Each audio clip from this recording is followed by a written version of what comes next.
Hey everybody, it's your girl Penny. We gonna vibe. Look, I'm gonna play some music. We vibing, we chilling. You all look stupid, just you can dance.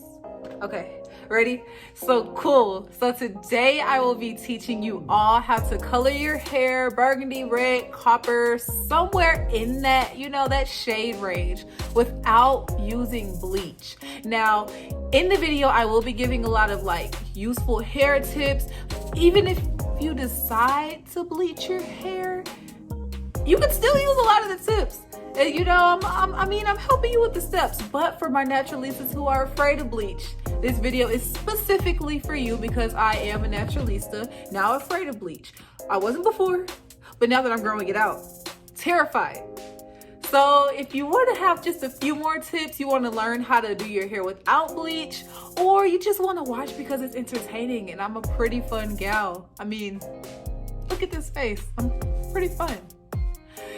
Make sure to like, comment, and subscribe so that you can get more content just like this. I will keep it rolling now if y'all telling me or y'all showing me that y'all like it. So I think you should do it. But that's besides the point. Let's get this video on a roll.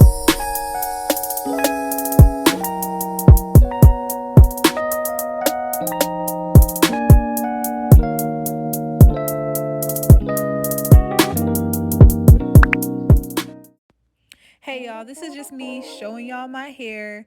I dyed it about a month ago using a box dye for about a gingery color. I really didn't get the results that I liked. It really faded out and stuff, but it's really stretched and it's dirty because I just took out my braids. The items that I used were L'Oreal's High Color Permanent Hair Color in the shade Red Hot and Superstar's Peroxide 30 Volume Developer. You will also need a mixer and a bowl. Any bowl works just fine. I use a Tupperware container, gloves, a shower cap for your hair, some Vaseline to protect your edges and the back of your neck from stains, deep conditioning to restore some moisture back into that hair, and some combs for parting. The first thing you want to do is put on your gloves to protect you from anything as far as staining, drying your hands out, or if you may have cuts on your hands, you don't want the chemicals to get into them. Just a quick side note, look at me struggling trying to find the instructions on this box. I was struggling for real. I could not find it anywhere. So before I do anything with my hair, I always put down a base oil. The oil that I am using today is Grow and Nourish's hair oil. It is amazing. It works well with keeping my moisture, keeps my hair thick, and it keeps my hair growing, honey. I know a lot of people may not have their growth oil though, which is perfectly fine, but I will post a link down below. But in the meantime, you can use coconut oil, olive oil, jojoba oil, any oil that works great for you. Next, I will take just a little bit of petroleum jelly. It doesn't necessarily have to be Vaseline. And I just put that all around the perimeter of my edges. I learned this tip from a hairdresser. It's just to protect my edges from the chemicals, I guess, and to also make sure that it doesn't stain my skin, because one thing that I have realized with doing red dyes is that sometimes I get a little ring around my neck, a little ring around my forehead of some red, and this is just to avoid all of that stain.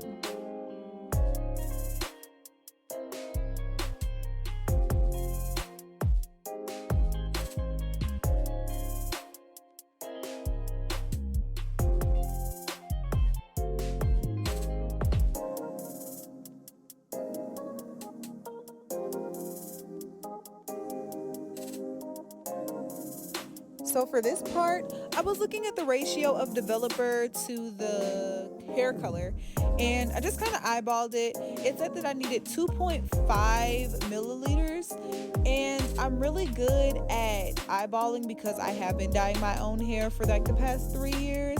So that's just me. I was able to kind of eyeball half of the bottle. If that's not your forte, please get to popping with the measuring cups. Ain't nobody gonna judge you. Now I'm really just following the instructions on the box and emptying the entirety of that little tube into the cream developer.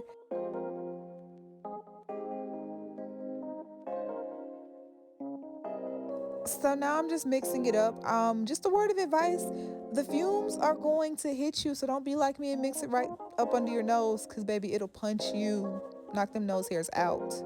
Once that was all mixed up, I emptied the contents of the little tube of copper intensifier into my mixture with the cream dye and the developer.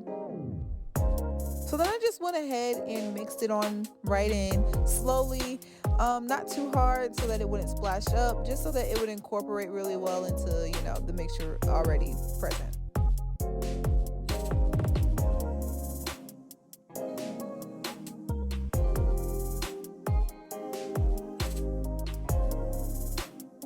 The mixture should look something like this, really smooth, thick, and already that orangey color. Y'all better not come for me for the way that I apply my hair color, but I first start at my edges and I use the brush just to, you know, make sure that I'm really detailed and getting all of my front hairs and back hairs, because it'll look a mess if my whole head is dyed and I got a patch of old color in the front or, you know, around the back. I just continue all the way around the crown of my head though. I get like the itsy bitsies of my baby hairs in the front, and I get the hair on the nape of my neck.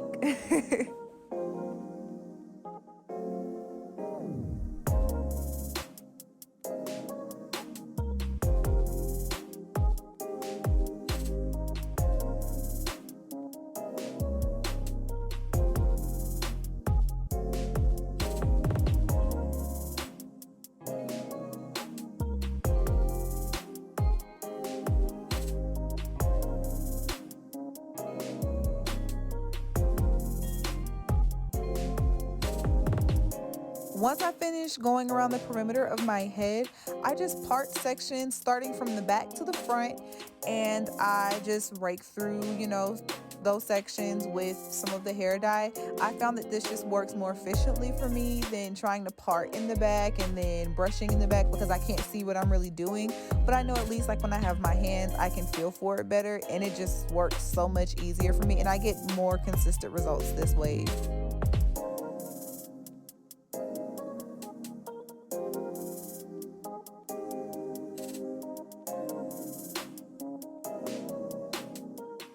When I get to the front is when I start to use the rat tail combs to really part, because I can see what I'm doing, and it's also like really thick up in the front, and trying to part with my fingers sometimes after they've just been slippery with the hair dye is really, really hard. So yes, now you can pull out those combs if you are following me and you are copying me word for word, bar for bar.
Once there's dye in my entire head, I just take what's left over and I really just reapply in some areas that I feel like could use a thicker application. I'll rub my fingers through my head just to make sure that it gets through there consistently. I know some people like to rake through with the comb. I'm not that type of person. I'd rather do it with my fingers, and I just try to make sure that I get every strand of hair, or at least as much as I can, so that it can be as consistent as possible.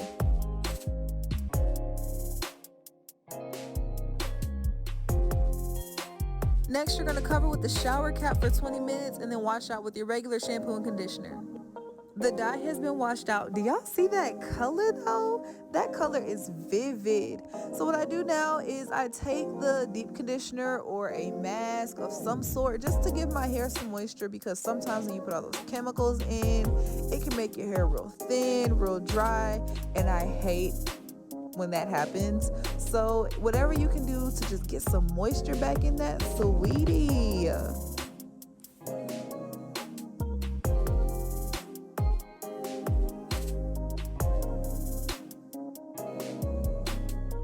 Now this step is not required, but it is highly recommended. Highly, highly, highly, highly recommended. So much so that it might as well be required.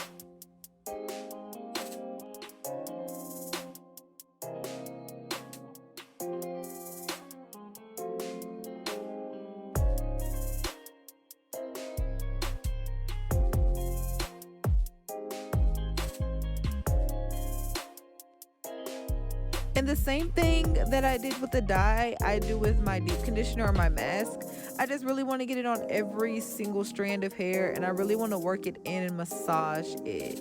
I let the deep conditioner sit in for about 30 minutes to an hour, and then I wash it out. I don't know if y'all can see that, but it is so moisturized, soft, and look at that, no stain on my fingers.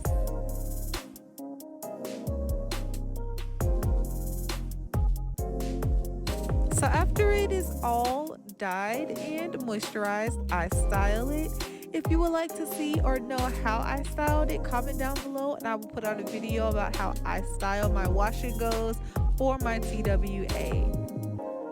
Don't forget to like, comment, and subscribe down below. But in the meantime, stay safe, healthy, and blessed. I'll see you next time.